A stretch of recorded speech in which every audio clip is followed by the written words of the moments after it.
I go to you. I stick up for you. You know, help me now. Fuck you, Jobu. Fuck you, Jobu. And that's how we're kicking off episode 48 of Dong City with a fuck you, Jobu, to get everything started as we introduce our baseball bracket, GOAT bracket, whatever you want to call it. We're doing it. Got it live. Vince Mercandetti, Austin Spiro, special guest, Vicky Velasquez. Rob decided to take the day off. Fuck him. He's a guest now. So how we doing, fellas? What's going on?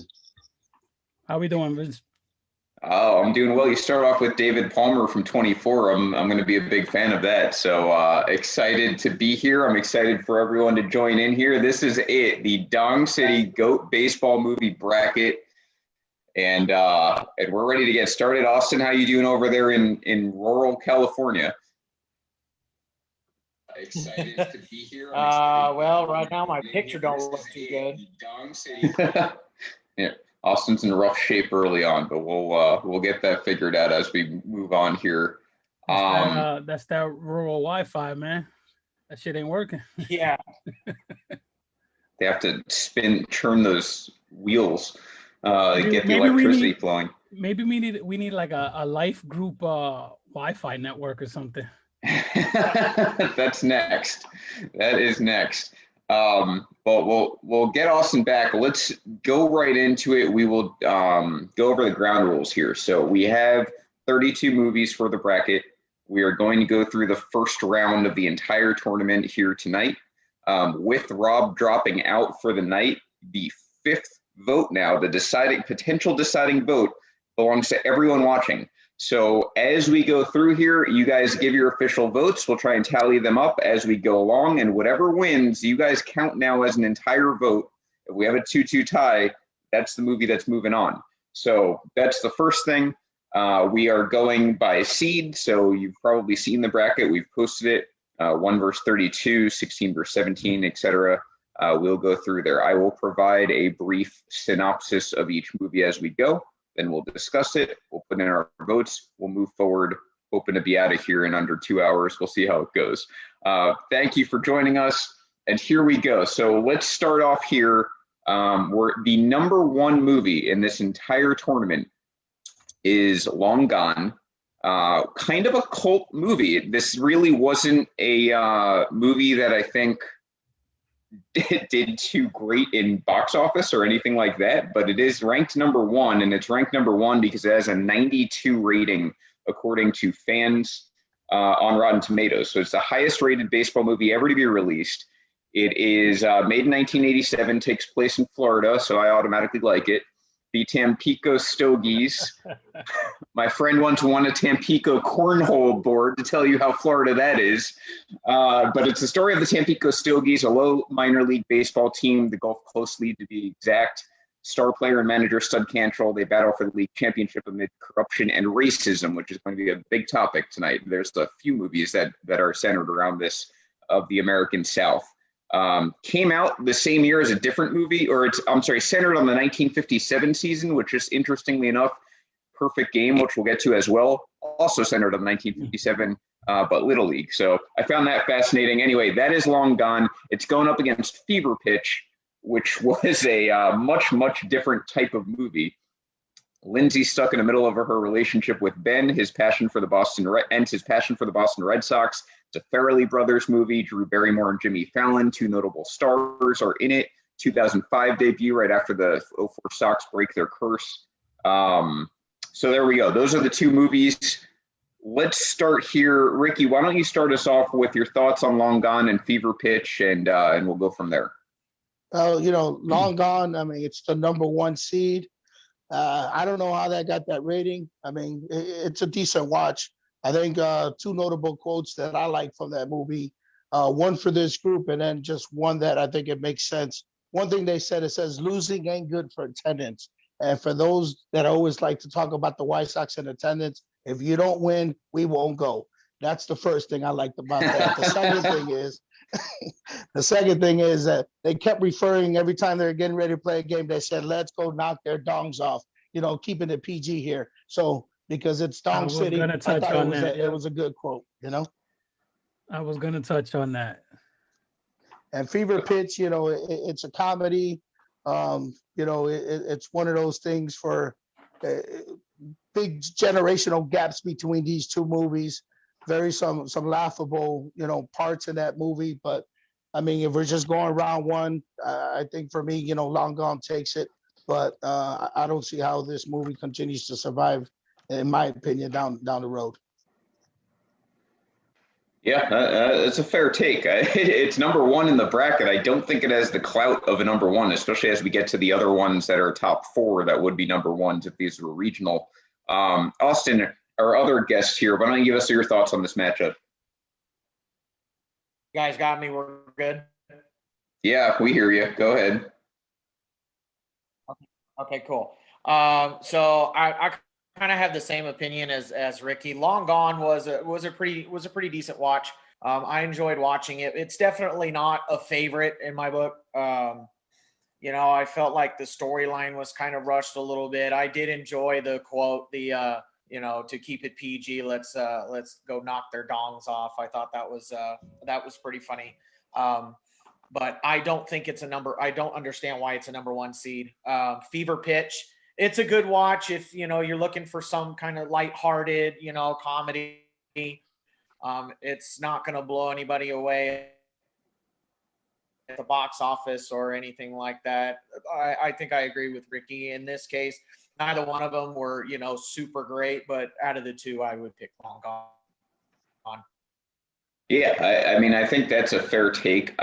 For me personally, I agree with you. I mean, Long Gone really just didn't impress me very much. The topic, at no fault of its own, it came out in 1987. It's not a topic that's really that unique. And I think other movies did this kind of plot better, where there's some sort of bribery on the verge of a pennant. Cantrell, the manager, is told throwing the big game would give a substantial boost to his sagging career. Well, we see that in another movie in this tournament, 8 Men Out. And we see the racism in 42 and a few other movies. So to me, it's a master of none. And it's going up against Fever Pitch. Look, I'll say this. I'm as big a Yankee fan as it comes. I thought Fever Pitch was enjoyable. That's what I'll say. It's a romantic comedy. The ceiling's only so high with that type of movie. I found it enjoyable. I hate the ending. I'd never watch it again. But I thought the movie was enjoyable. It's a movie you can watch on a date and whatever. That said, first round, 1 versus 32. Fever Pitch isn't this great of a movie that I would take it over what was a well-made movie in Long Gone. So I would take Long Gone, although I think that gap between 1 and 32 is much closer than the seeding. What do you think, Henry? You are muted, Henry. I said, I think you guys are being kind. I'm going to come out and say it. That shit sucked. Right? That shit was trash. It was more of it was a better drama movie than it was a baseball movie. And I would like Ricky, the best thing in the movie was the dong reference to come with the show. And to your point about attendance, Ricky, Austin and the Angels prove you ain't got to win to have fans come out. But I'm with Vince. I actually enjoyed Fever Pitch. I thought it's a corny rom-com. It's what it is. One thing I did notice looking at this bracket a few times is, I guess it sucks because you have comedies going against dramas and rom-coms going against, it's kind of all over the place that way. I know we did it based on the scores. But yeah, I mean, Long Gone, I guess for historical reference, we have to give it its respect, but that shit ain't going far in this tournament. Let's go to, by the way, just to put it in perspective, Fever Pitch ranked out with a 60 overall. Long Gone was a 92. So 32% here was the separation. Let's take a vote, an official vote. Which one will move on? I will officially cast my vote sort of begrudgingly for Long Gone here. Going to respect the number one here. Ricky, what is your official vote? Yeah, I'd got to give it to Long Gone. Fair enough. That's 2. Austin, what's your vote? Same thing, begrudgingly, Long Gone. Okay. Well, Henry, your vote no longer matters. So what do you vote anyway? I feel like voting for Fever Pitch just because, but I'll say Long Gone just to go with everyone else, and then Shit was trash. You know, I will say this. This is actually going to come into a super close vote. If you look at the crowd feedback, Fever Pitch wins. So we have officially 3-2 final vote there. Listen to me. If there's one thing we've established going back to 2017 is Baseball Life has the smartest baseball fans. Oh, yeah. They agree with me that Long Gone fucking sucked as a movie. Yeah, well, when we get to this next matchup, maybe Long Gone will be long gone before soon. So so officially, Henry, you can update the bracket. We are moving Long Gone forward. I already did. I'll share the screen for the next matchup and then come back to our pretty faces. Okay. So first one is in the books.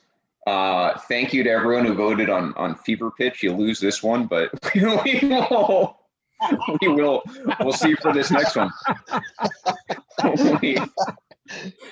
I think that's fair. Hold on, Vince, 1 second. So I think we would just compare Long Gone to the Houston Astros and just put an asterisk by this. This is what we're saying? That's fair, yeah. I'm with it. I got you.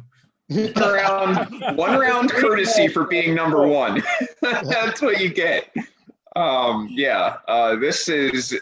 That's your Cinderella bracket right off the bat. I can tell you that much. But the next matchup is the complete opposite in that it's a 16 versus 17. You couldn't get closer in the fan votes. In fact, as we go into the rankings here, For the Love of the Game was ranked 75. Take Me Out to the Ball Game was ranked 70. As far as movie plots go, this is like as different as you can get. For the Love of the Game, 19 years of playing the game. He's loved his whole life. Detroit Tigers pitcher, played by Kevin Costner. Billy Chappell has to decide if he's going to risk everything and put everything out there.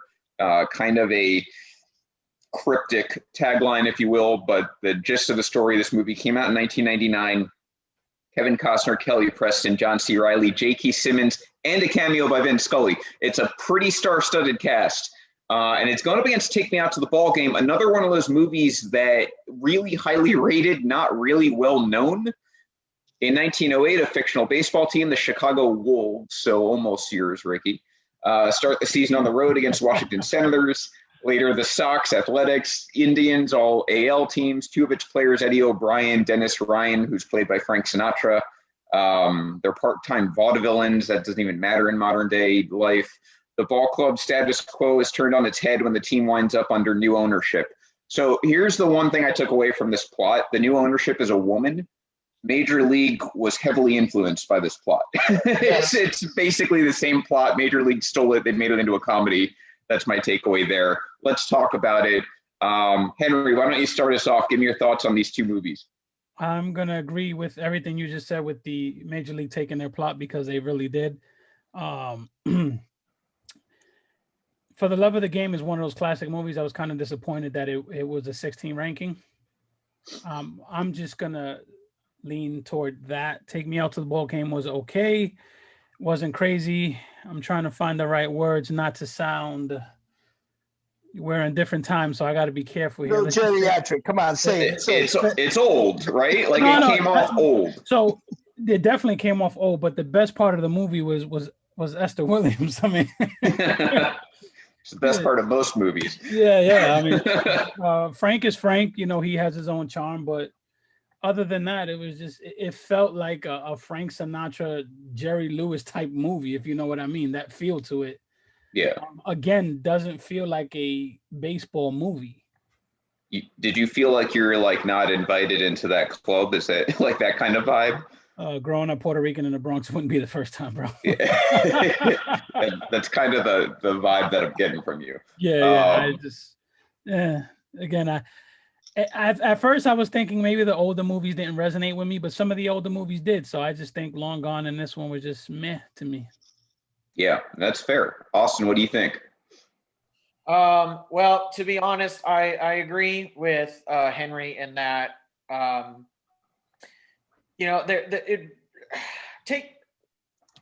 am I trying to say?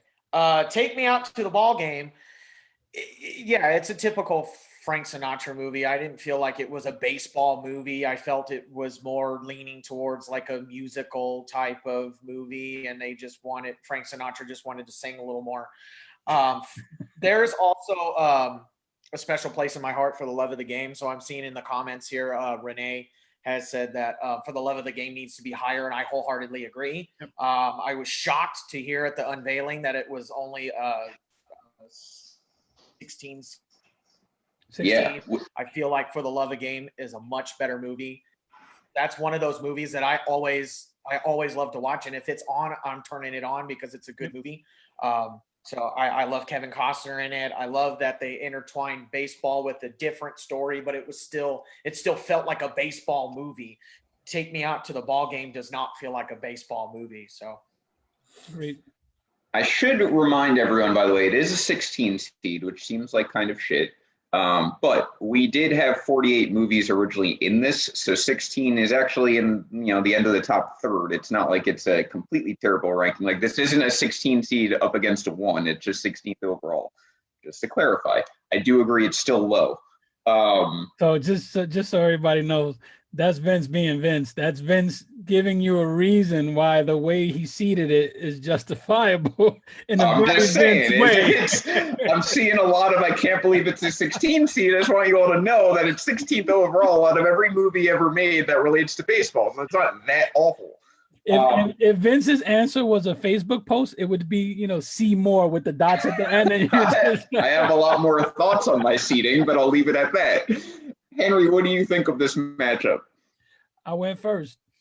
Oh, yeah. All right, fine. Ricky, we're already going down a dark path in this. Not all big Latinos look alike, man. Come on.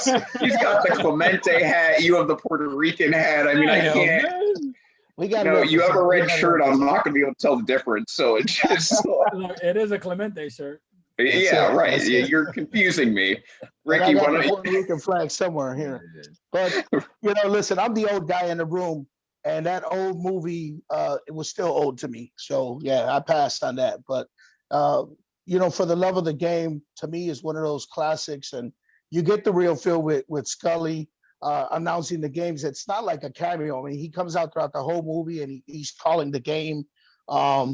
The baseball seems kind of real. The relationships built in there through friendships and baseball, you could kind of see it. The storytelling was decent. It kind of got a little lost a little bit in the romance part for a little bit, but for the most part, I think it's a good movie. And to me, if I'll give you my vote right now, I think For the Love of the Game moves on with a strong vote for me. All right, we've got one for the Love of the Game. I mean, my thoughts on this, you guys pretty much summed it up really well. Look, some things that are old are still really good, and they've stuck around for a while because they're really good. Take Me Out to the Ball Game, to me, has just been, it's just too old. It's not as good as things that have come since. I love Frank Sinatra.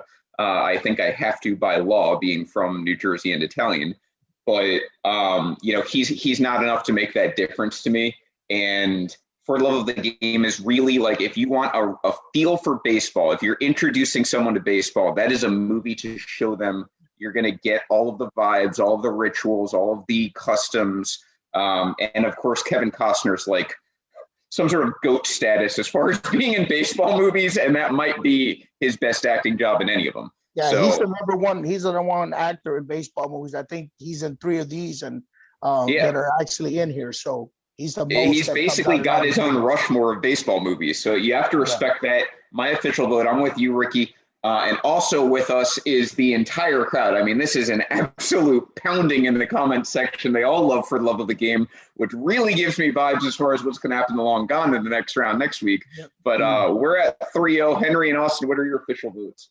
Man, fuck that movie. I'm going with For the Love of the Game. That's 4. Clean sweep, Austin? Yeah, clean sweep. I mean, it's no question. For the Love of the Game blows it out of the water. For the Love of the Game is like baseball meets The Bodyguard. That's a good comp. That's a good comp. Yeah. I also want to add at this point, Omar Cornelius is listening from Australia, which is probably the coolest thing since Dong City started. So thank you for watching us all the way across the world and for participating. And thank you to the comment section. You're on the right side of history this time. Take Me Out to the Ball Game has lost to For the Love of the Game, which is moving on as a 16 overall seed, not 16 in the region. It takes out 17. That is, by the way, that's like the fourth, fifth country check-in on Dong City so far. Yeah, we're diversifying for sure. I'm gonna have Australia saying "suck my dick" in no time. Yeah, they're gonna learn that term like within 40 minutes. Yeah, That's right. Hey, I'm telling you, I'm bringing the Australian fan club. You know, we got Hendrix, baby, so I'm bringing those people over. Hey, whatever. You got to keep that excitement. so here we go on to the next matchup, which I love these matchups for various reasons. 42 up against $1 Million Arm. I would consider this our first blockbuster matchup.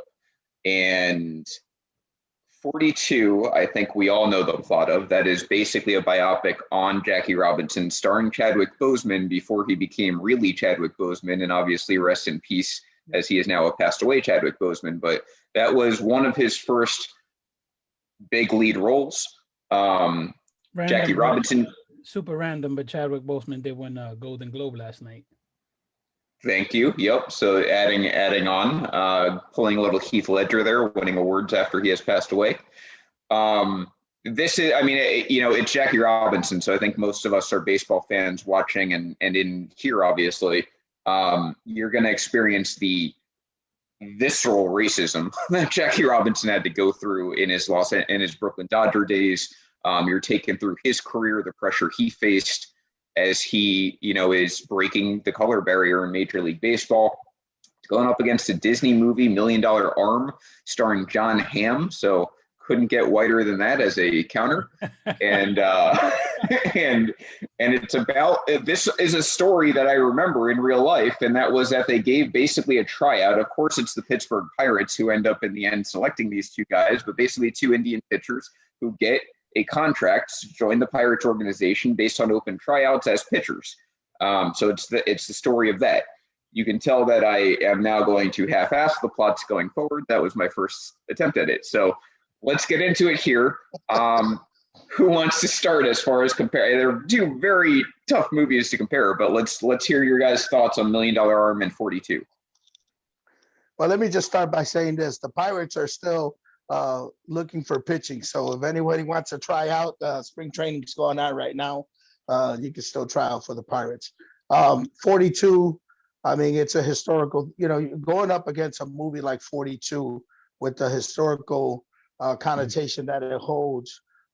You got to really come with a good one in the first round to take out 42. So I'm not going to hold up people. I'm going 42 right off the bat. There's my vote. Yeah, it was a good role played by Chad. He did a good job of that. I'm done with that. Fair enough. Henry, what are your thoughts? So $1 Million Arm is one of those underrated movies to me. I actually really enjoyed that movie. When it first came out, I said, this is a really good movie. I think I posted about it in Baseball Life a couple times. Two things bothered me about the movie. We didn't get enough of the Indian actors, because I thought what you did get was really good from them. And I mean, the plot about the white savior, and I know that's just what it is, but that always kind of irks me. I did laugh at the Pirates being the Pirates. That seems just like them going to a third world country to pick talent for cheap. That's just a very Pirates thing to do. But 42 is a movie that will, stand the test of time. It's not just a baseball movie. It's a historical movie. It's a great movie. Chadwick Boseman was in that movie before, like you said, before he really blew up. And he did an amazing job. He actually outshined the movie. Like, his acting was so good in that movie. He outshined everything that the story was supposed to tell you. He was that good. With that said, I won't even hold my vote 42 by a mile here. Austin, what are your thoughts before I close it out here? No, Austin. There he goes. So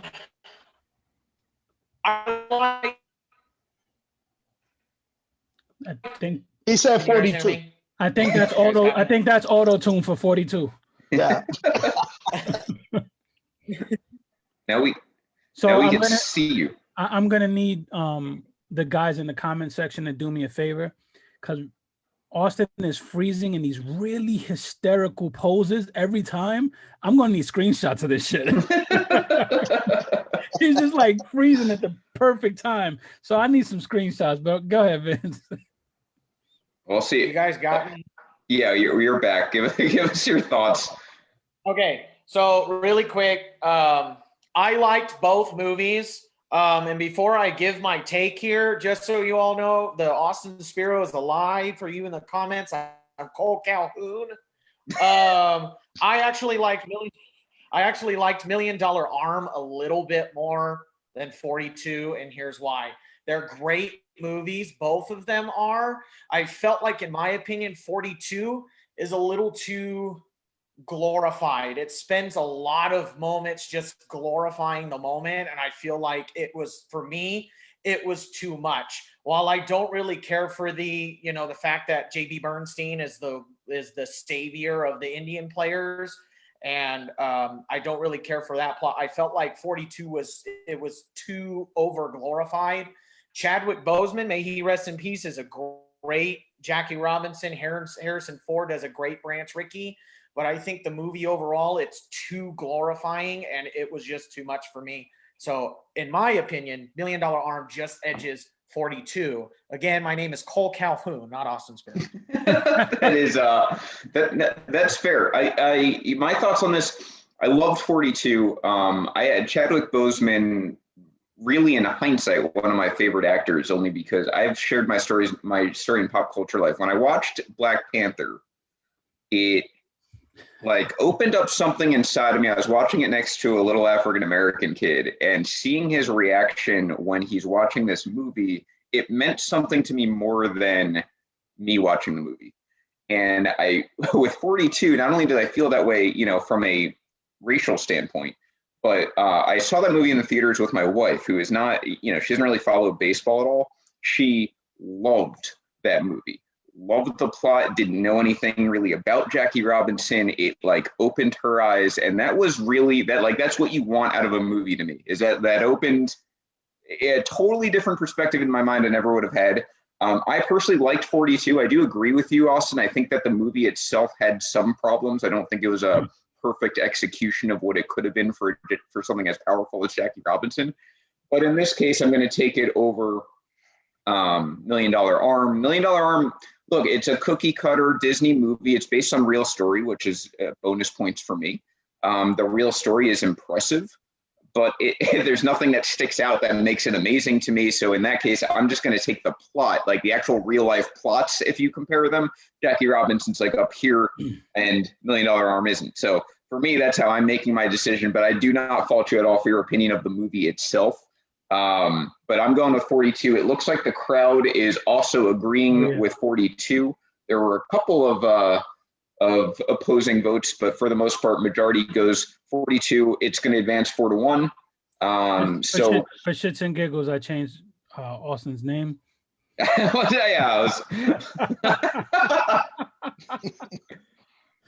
Not fair. But by the way, for anyone wondering, 42 was the 8 overall seed at an 85 on Rotten Tomatoes. Just noticed that? I was like, the hell?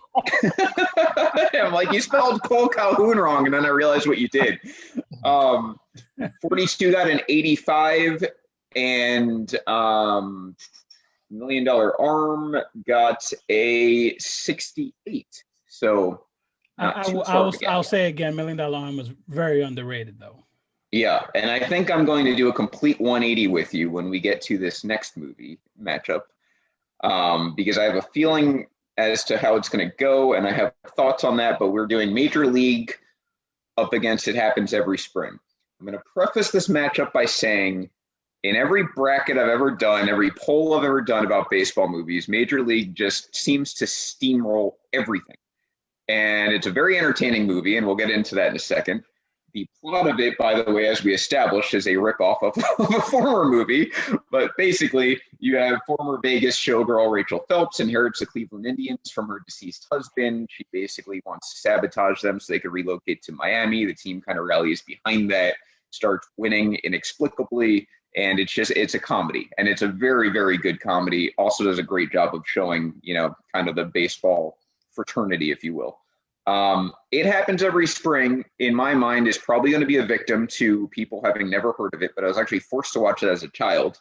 And it's about a college professor working on a long-term scientific experiment when a baseball comes through his window, destroying all of the glassware and spilling his fluids, basically destroyed his lab. The pooled fluids happen to combine to form a chemical, which then covers a large portion of the baseball. And long story short, what he discovers is this chemical it's repelled by wood. So he ends up being a major league pitcher with this substance. And since it avoids wood, he becomes like a big time pitcher for the Cardinals, of course, because cheating. And that's what we have. So they make a pennant run with this scientist turned baseball player. Anyway, that said, that's my preface for this. Had to throw it out there. Let's get to the thoughts here. Henry, let's go to you. For whatever reason, I feel like you're gonna have a strong opinion on this. Give me your thoughts on these two. So I watched It Happens Every Spring a long time ago, and I enjoyed it. I thought it was underrated. I think that if you really sit back, that's where Spider-Man got his plot from. But that movie was really cool. But Major League is a cult classic, and I get the idea of going against it because it's the popular kid. It is the popular kid for various reasons. Major League is probably the GOAT. It's a comedy. It's funny. It's a good baseball movie. People shitted on the Yankees in the movie. Jack Parkman. There's just so many things, so many quotables, so many little tidbits in Major League. It's just too much. It's too big of a heavyweight. Major League here for me. Okay, that's one. I'm going to check out the comments section. Austin, why don't you give us your thoughts? So I watched It Happens Every Spring a long time ago too. And then, I was brushing up on it, and, with the movies that I've seen, I'm going to give you a comp for It Happens Every Spring. Has anybody ever watched the Disney movie Flubber? Yes. Like that's what It Happens Every Spring reminds me of, is a baseball version of the movie Flubber. And I don't know. I mean, Major League, we all know Major League. It's Major League. It is a funny movie. It is a great movie to watch. Great baseball movie. I will sit down and watch that at any time. And for me, it was like Major League versus, it's not even close. Yeah. That's, by the way, just before we get to Ricky, your Major League scored in 84, and It Happens Every Spring is 68. So I'm not saying It Happens Every Spring should be a favorite by any means, but just it is super funny. There's so many great. There. Ricky, why don't you give us your thoughts here? Yeah, listen, this is one that I have to be honest with. Some of these movies I didn't get, on the list, I didn't have watch them, and this is one of them that I didn't watch. I didn't have time to watch it. When I knew that was up against Major League, there was just no sense in watching it because I knew it wasn't going to win anyway. And so, like everybody says, Major League's one of those quotable movies. You got some great cameos in there. You got some, you got Euchre in there, always cracking you up with the play-by-play. So he's got his fifth next to him because he knows that the pain's there. You got to love the three Indian guys rattling the drums in the outfield, always trying to, the diehards. You always got to cover those diehards, in the movie, and just to see it all come to pass. And you got the Voodoo King there, and I think there's just so many things to like about this. But I think, to me, this movie is a little overhyped by the media. I watched it again just to make sure, like for the 17th time, just to make sure that it lived up to it. It still lives up to it. This is the first time I'll introduce the term rewatchable into this. Yeah. It is the ultimate rewatchable baseball movie. Obviously, it makes baseball fun, which modern day we could use a little bit more of. So I praise it for that. It's got Ryan Stiles in it randomly. It's got Charlie Sheen before he went crazy. And as you mentioned, it's got Bob Uecker. So it's got a great recipe to go far in this tournament. I'm going to take it over It Happens Every Spring, but I will suggest people go out and watch It Happens Every Spring. It's a really nice kind of under the radar baseball movie. Before Charlie Sheen went crazy, dude, you know how much coke he did during this movie? I bet. Yeah, well, I'm not saying he had his brain cells at that point, but cocaine and keeping hookers, it together. Cocaine and hookers were part of this movie. I guarantee you. Enough Yeah, for Two and a Half Men. Uh-huh. I always wonder, by the way, on a side tangent with Charlie Sheen, in Ferris Bueller's Day Off, when he's playing like the drug addict, do you think he was actually like, was that just his appearance at that point, or do you think that that was makeup? In hindsight, is probably how he was. Yeah, I think so too. That's my conspiracy on Charlie Sheen for the day. Yeah, Major League just that's going to move on. Crowd also, judging by the incessant quotes in the comment section, are also voting for Major League. So I told you, man, the amount of quotables are just insane in this. it's movie. a very quotable movie for Have sure. no marbles. So, and it's got David Palmer, like I said. The KFC chicken. Come on, man. Yeah. And we're going to stay right there on the Major League wagon because our next matchup in this bracket is, I guess we'll just go straight down the line here. It's a 4 versus 29, but it's going to be, I think, two of the most popular movies. It's a shame they have to face off in the first round.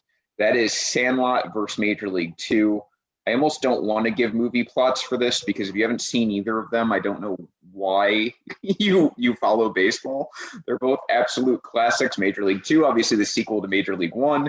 Tom Berenger, again, Charlie Sheen, 1994 release. Look, it's the same general. It's the team coming together against exterior forces.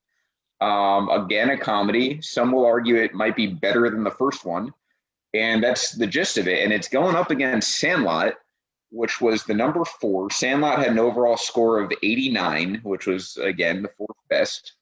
Major League 2, by the way, got kind of panned in Rotten Tomatoes, which shocked me. It had to make it in our play-in at a 45 overall rating. So on paper, this is not close. I think it's going to be a lot closer when we actually break it down. But Sandlot is like the quintessential coming-of-age / baseball movie / golden age of baseball in the 1950s.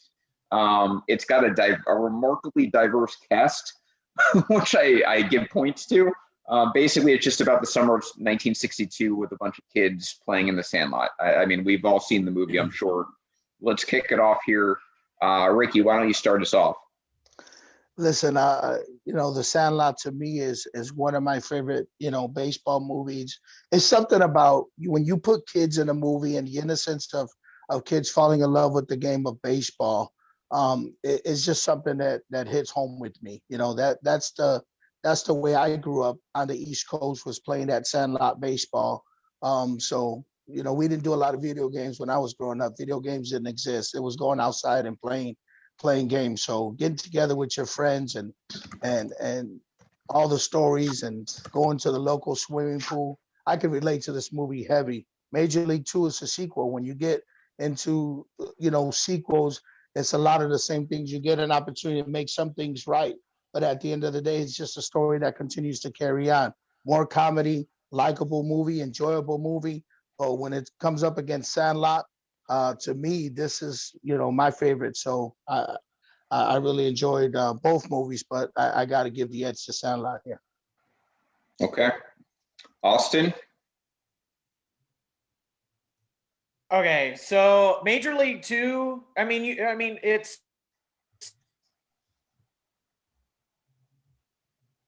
very obvious. Usually in Major League, good as the original. I think Major League 2 is. Okay. Got me. Well, you're breaking up there. So we'll come back to you. Why don't we go over to you, Henry? You're killing me, Smalls. Come on. Come on, man. Look, these two shouldn't go against one another. Major League 2, I think, would be better if it wasn't a sequel. I think because it was a sequel, it tried too hard to replicate everything you had in Major League 1. Some of it comes off as corny, cheesy. What really did it for me is I'm a big Omar Epps guy, but Wesley Snipes was much better in Major League 1 than Omar Epps in Major League 2. And I'm a big Omar Epps guy. So when I saw that rocked me a little bit, but The Sandlot is an all-time classic, and there's not a lot of movies that are going to be able to beat this. So Sandlot has my vote here. Yeah, it's how do I go about this? Sandlot has every element of a baseball movie you could ever want. I mean, it even has James Earl Jones randomly. Like, that wasn't even necessary to have him in that role, but he was. Obviously, Babe Ruth being glorified in here is going to score major points with me. So I love that whole instance, and it makes sense. Obviously, your kid's in the 50s, that's your guy. Yankee fans, Benny the Jet goes on to play in the majors. That's a great, tie-in there. It's got the coming of age element, and really, I think it ages even better as time goes on for baseball fans to go back and watch. It has everything working. It's got every pitch working for it. Major League 2, very funny. I actually do like it better than Major League 1, but I do, Major League's going to have its representation throughout this tournament with the one we just voted in. So I have no problem picking Sandlot over it. I think it was a better movie. I think it's a more relatable movie. I think it's a better baseball movie. So it's got my vote. The crowd seems to be, this was a little bit of a mix, but I think they're leaning Sandlot. So we're gonna go with Sandlot there. And Austin, did you want to throw out your final vote there? You guys got me? We good? Yep. Okay. So, I mean, just really quick, Major League 2, I mean, obviously, it's a good movie. Usually sequels are not as good as the original. I think that's the case here. I don't know if it's already been said before. I felt like they tried to do too much with it. So, there's some funny parts. There's some that it doesn't come off as it doesn't come off as funny. It comes off as corny. Sandlot is my all-time favorite baseball movie. I was born in 1995, so that was when the lawyers took over and ruined the whole world, and the woods are a dangerous place now. So I couldn't grow up with Sandlot baseball, but I really wish I did, and Sandlot is the movie that made me really wish that I did grow up in that era. So Sandlot's got my vote. All right, Sandlot moving on. I had a feeling that was going to happen. Well, Kerry Long going with Major League 2. Throw that out there. That's surprising. But those were two. That was a juggernaut matchup. But Sandlot survives. It's going to bring into a much, much less heralded matchup, although maybe it shouldn't be. And that's The Perfect Game against Sugar. Sugar the 13 here, The Perfect Game 20. In case you're wondering how those ranked out, Sugar had an 80. It had a 92 critic score, though. And Perfect Game was a 70, had a 57 critic score. So I found that interesting, just in that critics liked Perfect Game less than fans, and critics liked Sugar more than fans. Don't know if that means anything. Found it fascinating. These are the things that happen when you put together a movie bracket. And so this is the matchup. Sugar, 2008 film, so not talking too long ago. It revolves around Miguel Sugar Santos, basically his journey from the Dominican, I believe, to trying to make it in the majors. Yeah, I'm spitballing here. So this is one of the movies I did not see. So you guys can kind of guide me through here, but it's basically his journey into the major leagues and basically the toll that it takes on him. Is that fair to say? Very much so. Okay. And Ricky, then we've got... I'll let Ricky go. Okay, well, let me get into The Perfect Game here, too, and then we'll go back to you, Ricky.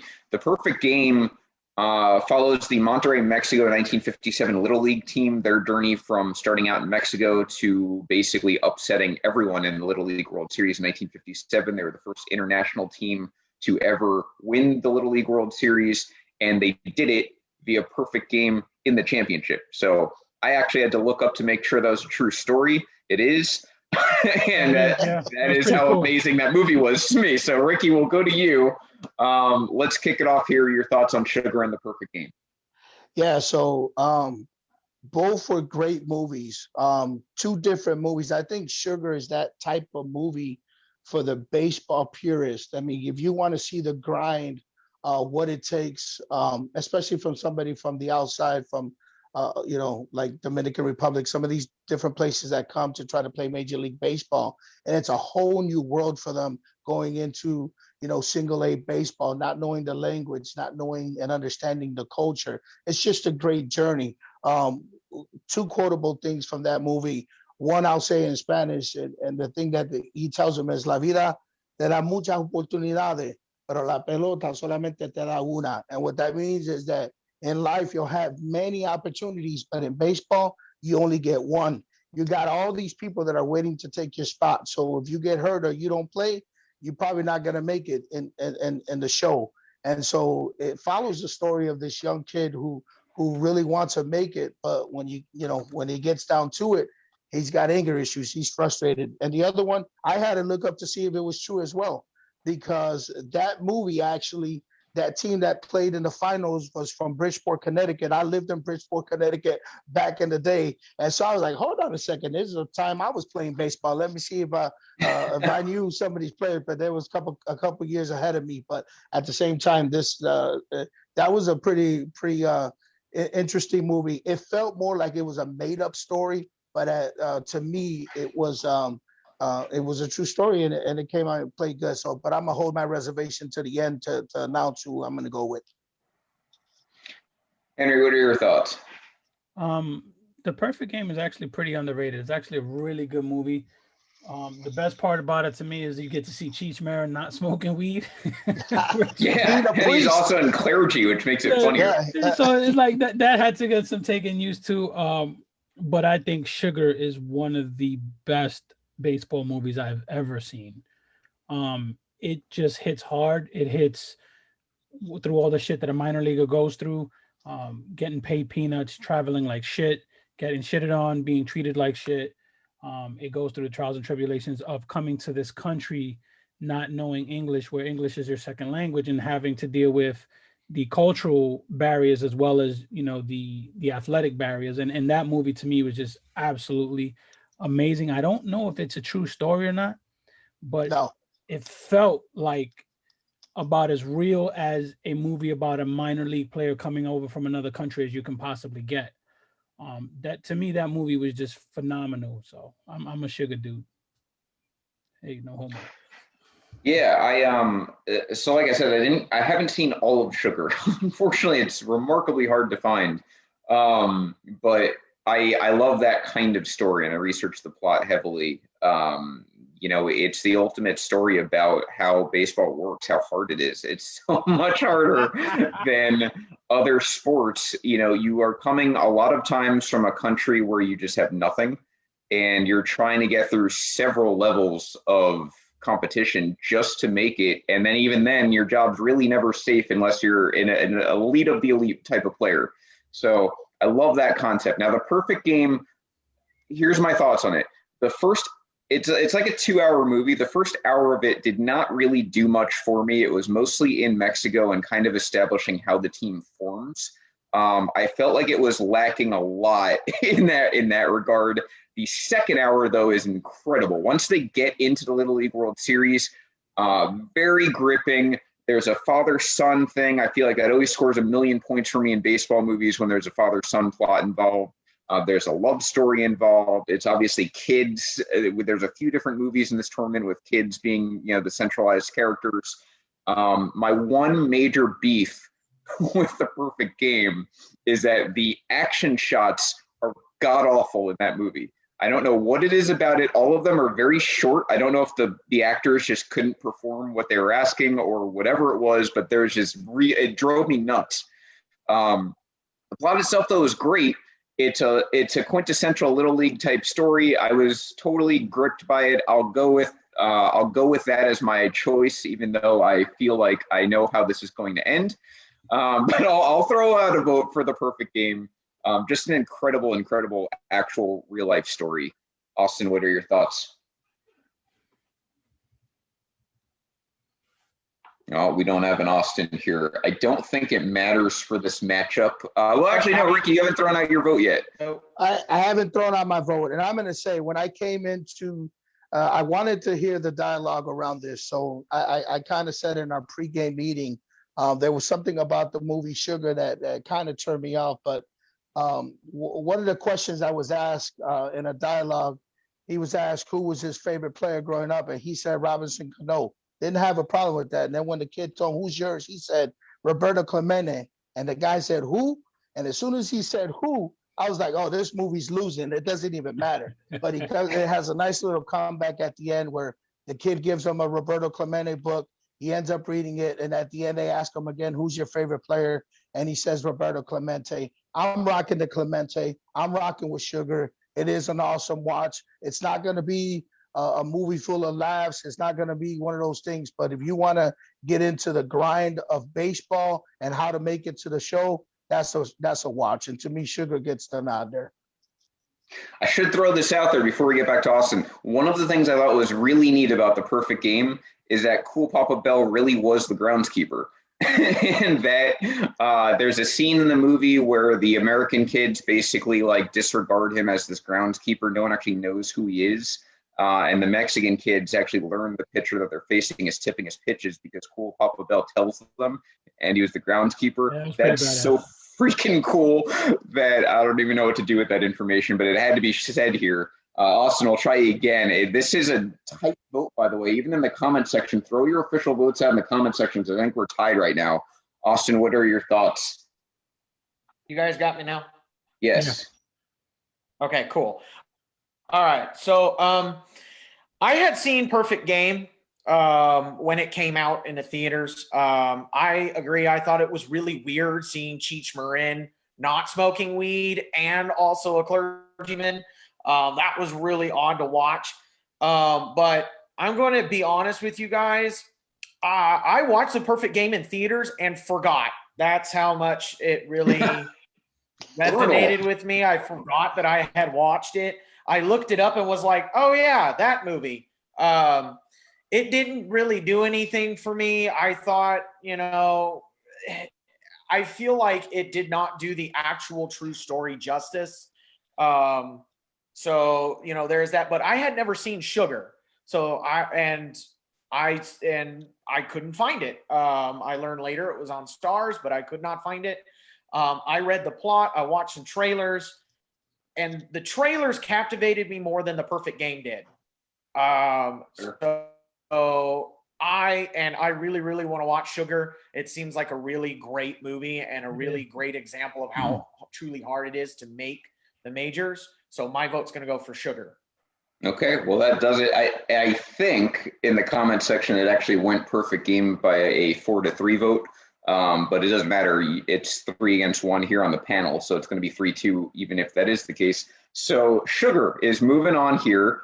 That's going to bring us to our next matchup here, almost finishing the left side of the bracket. A couple more matchups here, and that is another underdog versus huge juggernaut matchup, 5 versus 28, the Natural versus Soul of the Game. If you were wondering what the scores are for that, the Natural scored an 88, obviously fifth best. 28 was Soul of the Game, notable because it was the last play-in movie chosen before we had to go to the extra tournament. That scored a 64 because it was a tiebreaker, 67 with critics. So that's the difference between the two votes. Soul of the Game is a film about Negro League baseball. It is stars Blair Underwood as Jackie Robinson. There he is again. Delroy Lindo as Satchel Paige, and McKelty Williamson as Josh Gibson. So you got all of the big giants there. And Harvey Williams as Cat Mays, the father of Willie Mays, depicts Paige and Gibson as the pitching and hitting stars in the period following World War II, and Robinson, an up-and-coming player on the Kansas City Monarchs. Going up against The Natural, I think most of us know that movie. Roy Hobbs, really the only two words I need to say to describe it. But basically, this is your movie where you have a guy who is, just everything you can want in a baseball player, and he's sort of gripped with the temptation to accept a bribe, we'll say. And then the ending is kind of ironic, which I won't spoil for anyone who hasn't seen The Natural. Let's get right into it here. Again, two very, very different movies. Henry, let's start with you. What are your thoughts here? The Natural is one of those all-time great movies, no matter what. Anyone who's watched baseball has seen this movie, and it is what it is. It stands the test of time. With that said, Soul of the Game is extremely underrated. It was a very good movie.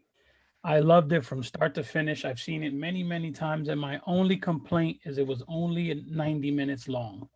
I feel like that movie needed to be 3 hours to fully tell its story. Again, it's hard. Movies back then weren't doing that unless you were The Godfather. But, this movie was absolutely fantastic. It told a story. It didn't tell enough of the story. It left me wanting more. I'll save my vote for the end, but you can kind of tell where I'm leaning. Okay, Ricky. So obviously we know about the natural. Let's talk about the soul of the game here for just a minute.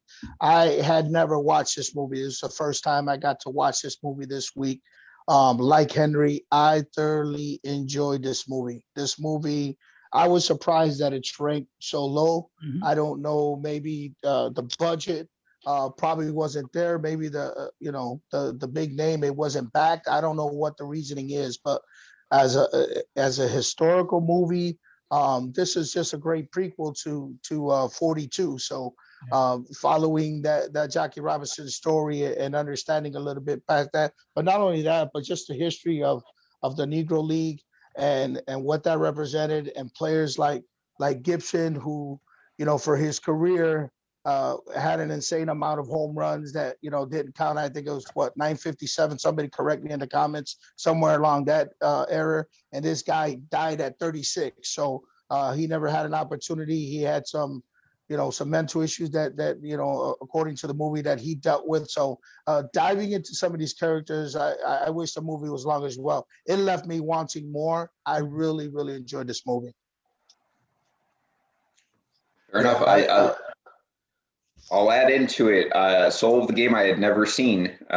This bracket made me watch it. I was not disappointed. It's a very good movie. I'll keep it short. I mean, The Natural to me, though, is just, it's The Natural. That is really kind of the first of its kind in my mind, that type of movie. Roy Hobbs, an iconic character in baseball circles. I just can't go against it this early. Soul of the Game really, really strong, especially for 28th overall. I think it deserves a lot better of an overall rating.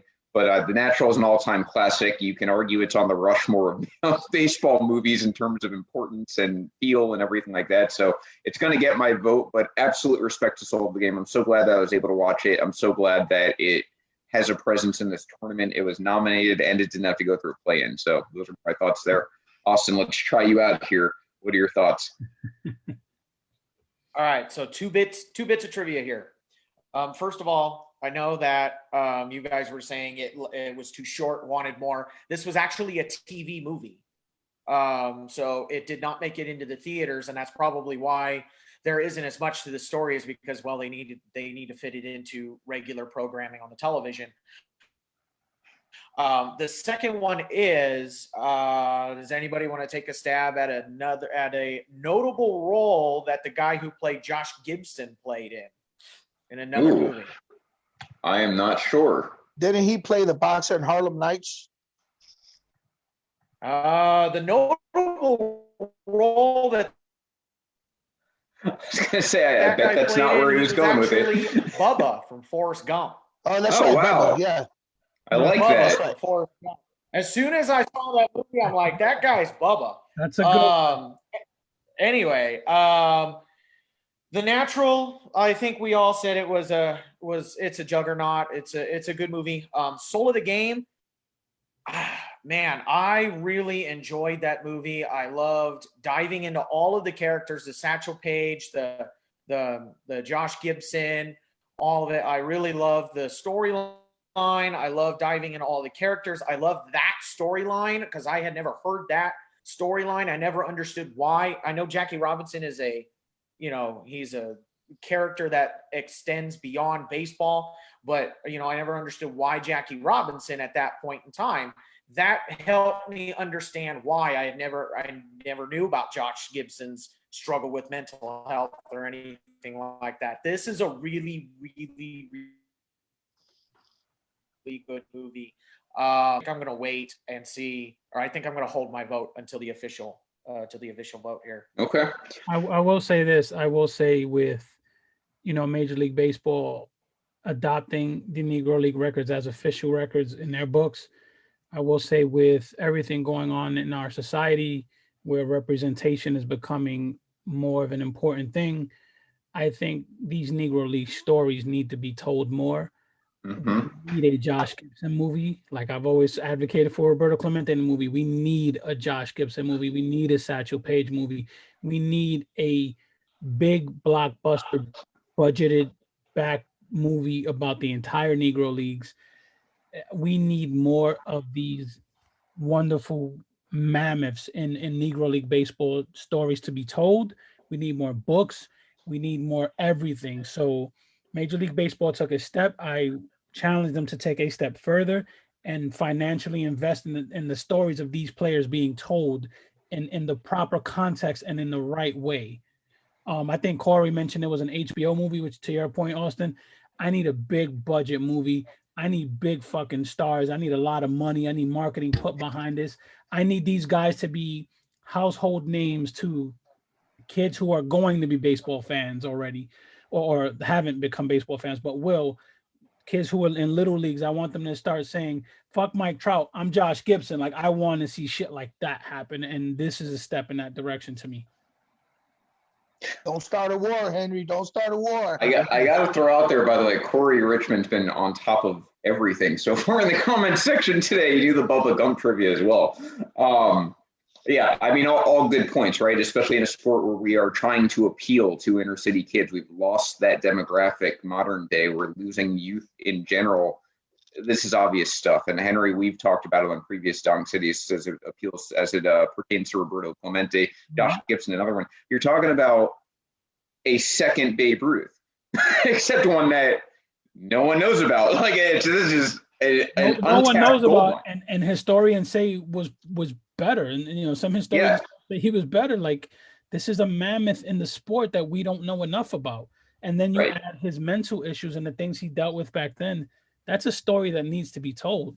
Yeah, in golden era, by the way, of baseball. I mean, you know, that whole era of baseball is the magical sweet spot that we're looking for. So I completely agree with you. Let's keep it moving here. Let's go just final vote, throw it out there. I voted earlier for the natural. Looks like the comment section's also going to natural. What do you guys vote? I'm going soul of the game. Okay. Ricky? There's always got to be an upset in the bracket. I'm going for the soul of the game. 2-2, Austin. It's down to you, Cole. Where are you going? Looks like we got an upset. I was going to pick soul of the game. Wow. Our first choke job. And it comes from the natural. It has been taken down to 5. It gets taken down by the 28. The natural lives on. I had a feeling I was going to be close just based on the content matter. I want to mispronounce his name. I think his name is Bray J or Bry J. I want to go with Bray. He says he rewatched The Natural recently. I lost his comment. Shit. He says it's felt dated when he rewatched. He's not wrong. Voting for Soul of the Game. So Soul of the Game moves on, baby. Okay, there you go. We're losing our women, by the way. Chris going to coach baseball. She's on the West Coast, and Carrie going to spin class. So we're gonna miss you guys as we clean up the left side of the bracket here. So here's your last matchup here, and I find this matchup hilarious as the person who made the bracket. Why is it hilarious, Vince? This cracks me up. I had never seen or heard of Hardball, and when I watched it, I was like, oh my God, like I didn't plan this. It's the same movie. Bad News Bears and Hardball are the exact same movie. One has black kids in the inner city, and one has goofy white kids. And one is a drunk Walter Matthau, and one is a god-awful acting Keanu Reeves. And those are basically the two plots. Also, I have very strong feelings about Hardball, and I will start it off with that. Look, the plot in a nutshell, I get what they were trying to do. Everyone loves to have that inner look of the inner city and the dangers of it and the risks that kids take just to be able to play baseball. And as far as the plot, I very much enjoyed the concept, much like when I saw The Purge for the first time. I was like, this could be the greatest movie ever. And then it fell completely flat on its face. And that's what happened for me here. And really, I blame Keanu Reeves because just awful acting took me completely out of the movie. I mean, even his physical acting made no sense. It's a classic. He's like in gambling debt, so he's forced to do a public service, basically like the Mighty Ducks. Goes and coaches his inner city team. They form a bond. He's trying to bang a nun. And that's basically what happens there. And then you've got Bad News Bears, where you've got a drunk who has to do community service, going to coach a bunch of white kids. They all come together and they actually don't suck. So there you go. In my case, I'll just throw out my vote real quick. I'd go Bad News Bears. I think it was just the less terribly executed version of two potentially good plots that are actually the exact same plot. So there's my thoughts. We'll go to you, Henry. What are your thoughts?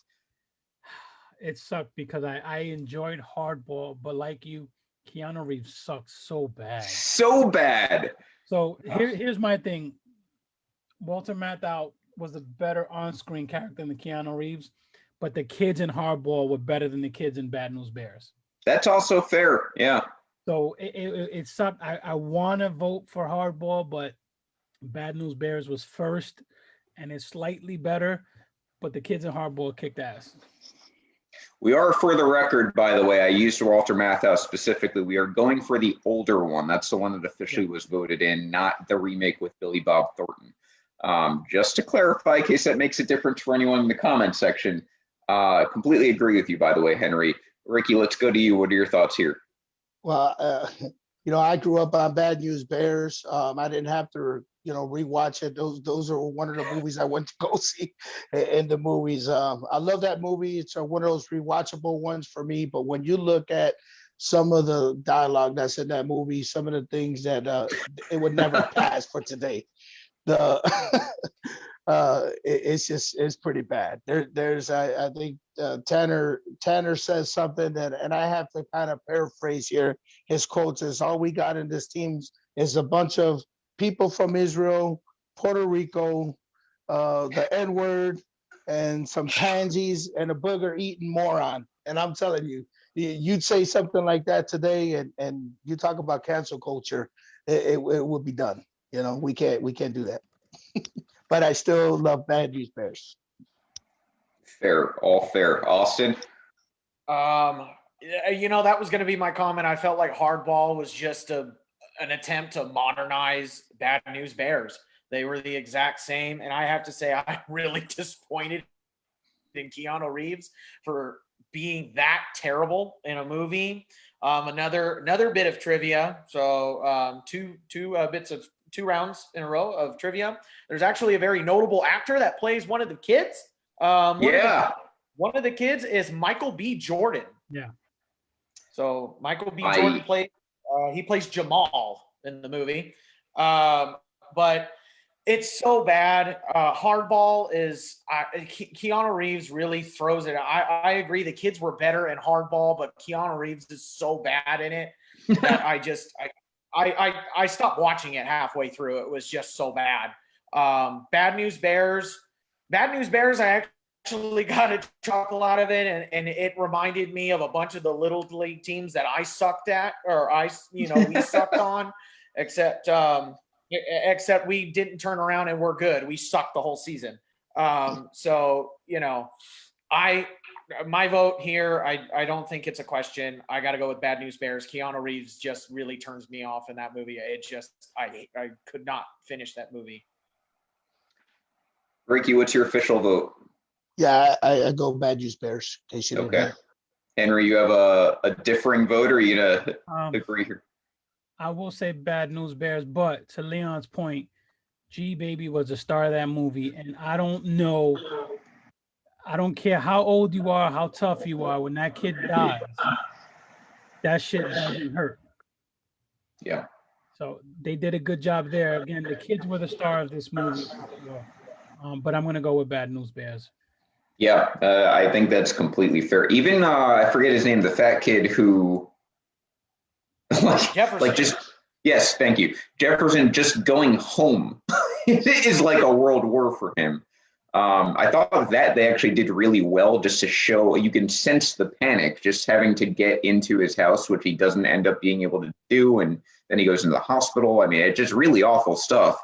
They did a good job with that, but I wish they did more of that. Yeah. And did not focus more on Keanu Reeves. Yeah, he was utterly disinteresting. He was disinterested. He was uninteresting. Just so bad. I'm not even a Keanu Reeves fan, and I was hoping that maybe that, if he does a baseball movie, I'll like him. It made me hate him more. So, Bad News Bears moves on. clean sweep, it looks like. And we'll move over to the other side of the bracket. So we've got half of it done here. We're going to move on here, pick up the pace with this is a fun matchup right here, these two movies.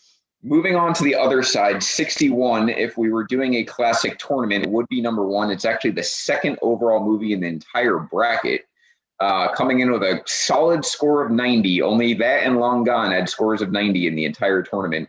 Going up against Rookie of the Year, which is going to probably have a little wave of nostalgia, if I had to guess, judging by the general demographic of baseball life. But Rookie of the Year barely made it in. It was next to last in the play-in vote, so overall score of 52, and it came in 3rd out of 4 in the play-in vote. So this is another one of those titanic matchups in terms of the difference between them.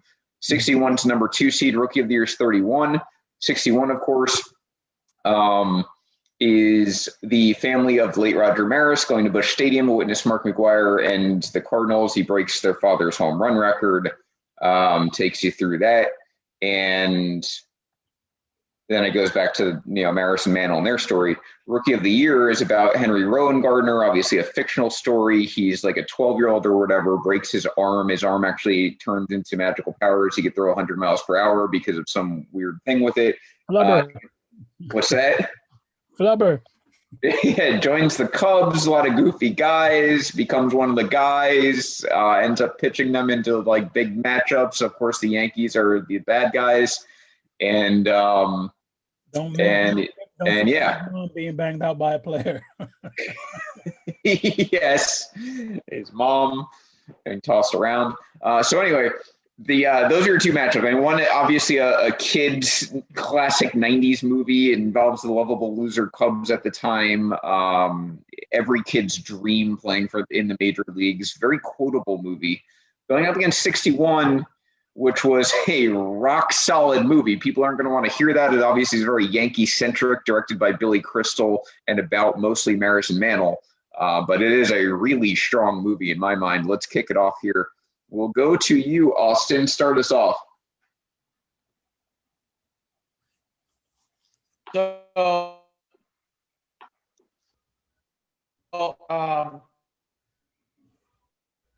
I had actually never seen 61 until I had to do this.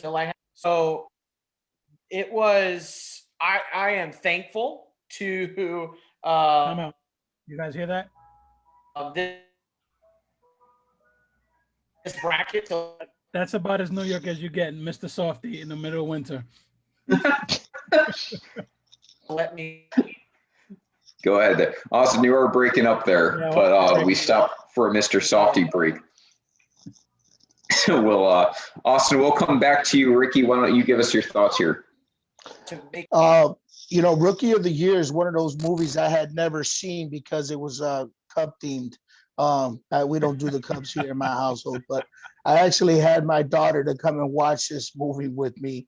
And we got a chuckle out of it. It was for what it was a good, kids movie, baseball movie.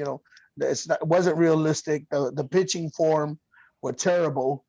Somebody could have gave that kid some lessons on how to throw, even if he did throw 100 miles per hour. It was unwatchable. 61, a little fun fact, Yankees fans, I don't know how much you guys, when you look at that story, even the Yankees player didn't want, Maris to break that record. And little fun fact for me, I was actually at the McGwire game when he broke that record in 98 September. So yeah, that was September 8, 98.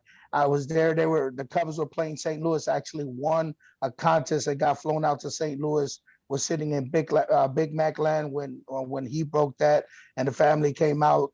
It was one of those moments that was very, it was a great time there in St. Louis. But, so for those historic reasons alone, I have to go with 61. Okay. Henry? It's not even close. It's 61. Come on. I will say you mentioned lovable and Cubs in the same sentence before. Back then, I'm with Ricky on that one, man. Yeah. Cubs were very lovable. This is what happens all the time with just loser dog shit franchises. They win a title and now they're still a dog shit franchise with one title and now also not lovable. I will say 61 was a fantastic movie, but going back after the whole McGwire mess, kind of taints it a little bit. Now I roll my eyes at it when I see him in the celebration and him and the family. Yeah. I feel bad for the family. Yeah. That's the thing that it's tainted for me a little bit. But in this sense, for this, what we're doing, I'm going to go with 61. Yeah, I mean, 61 to me, a very, very, like I said, it's a rock solid movie. As a Yankee fan, I think if you are a Yankee fan right now between the ages of like 30 and 40, your father's favorite player was probably Mickey Mantle if he was also a Yankee fan. It's almost a guarantee, and that is the case for me. So I've always been enamored. Seven's also my favorite number. I've always been enamored with Mickey Mantle and his story. I think he is one of the forever what ifs of any sport. The man was so much more talented than I think his stats indicate, and he basically played from day one completely hurt. He hurt himself his rookie year, was never the same, and by never the same, I mean he still hit 500 plus home runs, and if he retired earlier, he'd be a 300 career lifetime hitter. Just crazy farm Oklahoma strength. I've got it too. He could have broken the home run record. He could have done a lot of things if his career had played out differently and his health had played out differently. And Roger Maris is a really fascinating story too in Yankee lore because he was mistreated. He's very underappreciated even today. He doesn't get the credit he deserves. So those two, a lot of people thought they didn't like each other. That turns out to not really be the case. Those two are utterly fascinating to me. The 61 Yankees is like as good as it gets in Yankee history.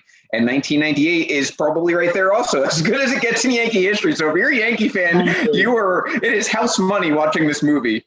And Ricky, you totally beat me by 1,000 points because my McGwire connection was that I was at the Baseball Hall of Fame for the first time 2 days before he broke that record. They were showing every at-bat on the big screens there, which at the time were probably 40 inches. But yes, being at the game is significantly more awesome than that. Austin, we'll try going back to you here. My official vote, by the way, is 61 here, and that's already going to move on. But Austin, we'll get your thoughts too. You got me now? A little bit, yeah. Go ahead. You guys got me? Okay, so real quick until this break. Thank you for letting me watch this movie. I think this movie was really good. The fact that, knowing what I know now with the whole McGwire and the PED scandal, it does taint the movie a little bit, but that kid in Rookie of the Year is so goddamn annoying. He's so annoying. Perfectly with the cut. I liked Gary Busey. The mom, Rowan Gardner's mom, is actually now she plays the desk clerk on Chicago PD. Nice. There's another trivia, but yeah, I mean, Rookie of the Year, it's an okay movie. It's all right. But that kid is so goddamn annoying. I can't stand it. I mean, Austin, if it makes you 61.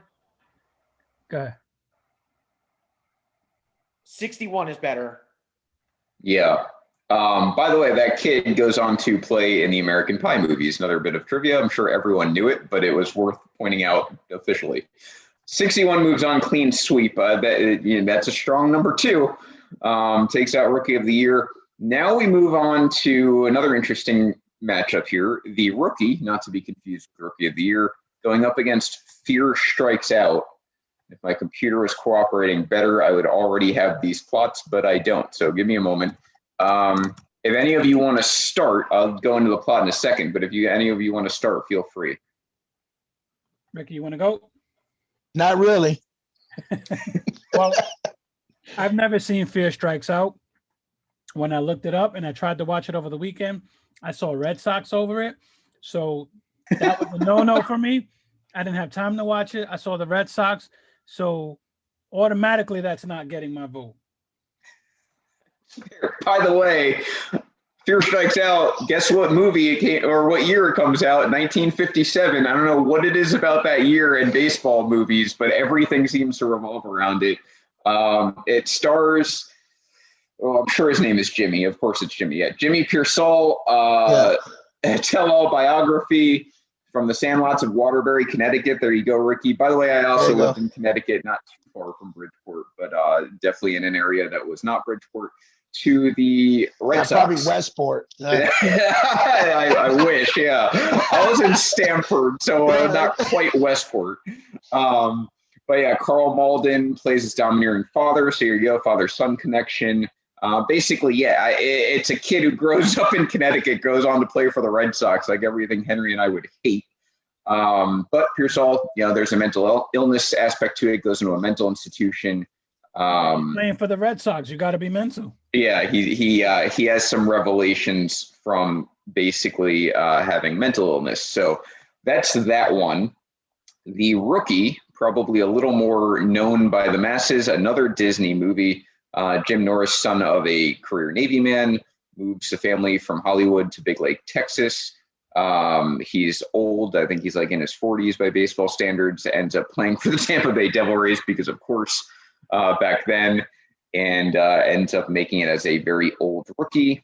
35, not 35, still old by baseball standards. For the Double-A Orlando Rays, so that's a nice throw there for me. I'll keep it. I have no connection to either of these movies. These are totally unsexy movies in the bracket. It's a matchup that is not particularly appealing to me.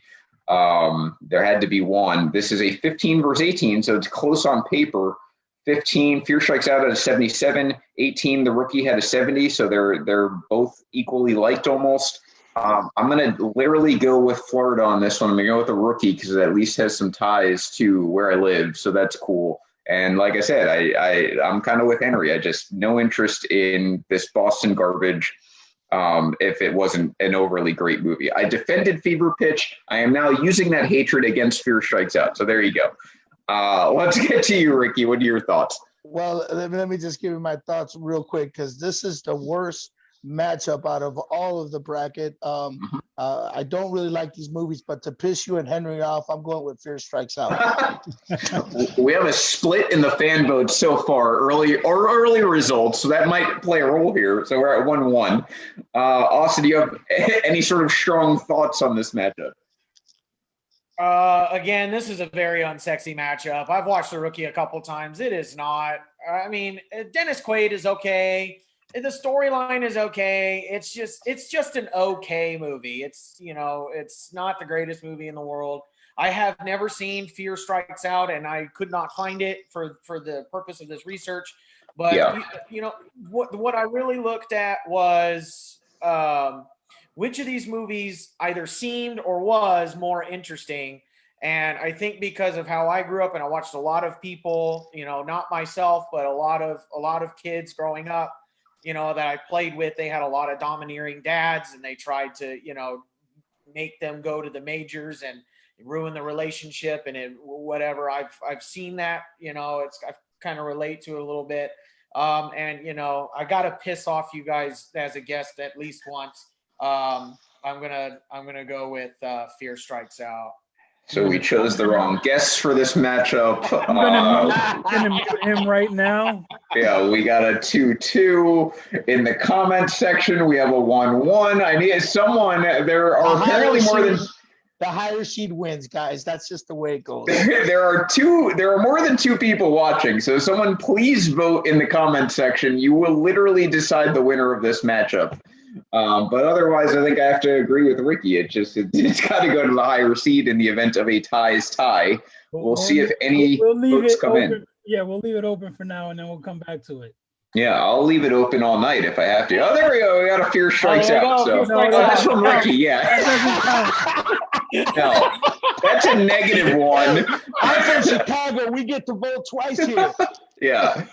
God, now I know why like every movie that I watched had to do with Chicago and scandals. Yeah, that's right. That's just stacking the deck. We'll leave it open. If you have any strong opinion on this matchup, Fear Strikes Out versus The Rookie, please share it in the comment section. We'll move on. And if no one additionally votes, then Fear Strikes Out will move on. So I'm not particularly worried about its future because it's going up against 61 the next round. So we'll have our revenge. This next one is a total mismatch in my mind. But again, I cracked up when I saw this matchup because I had never seen the final season, and then I watched it, and it's two Iowa movies dealing with baseball. So what were the chances of that? You've got Field of Dreams, absolute classic, 1989. It's a supernatural drama, involves Shoeless Joe Jackson being dead and not dead. James Earl Jones again making his way into a movie. Kevin Costner again making his way into a movie. Basically, as we all know, he builds a field in his backyard, and it draws magical ghosts to play baseball, and he starts selling tickets to it, and just Iowa is on acid the entire time. And then we have the final season, which is Rudy, I guess, quitting football, becoming a baseball coach in Norway, Iowa, or Indiana, one of the two. They're all the same. And he's coaching. He finds out it's the final season from this guy who looks suspiciously like Tony La Russa throughout the movie. He's like a 19-time state champion winner in Iowa high school. Rudy ends up coaching it.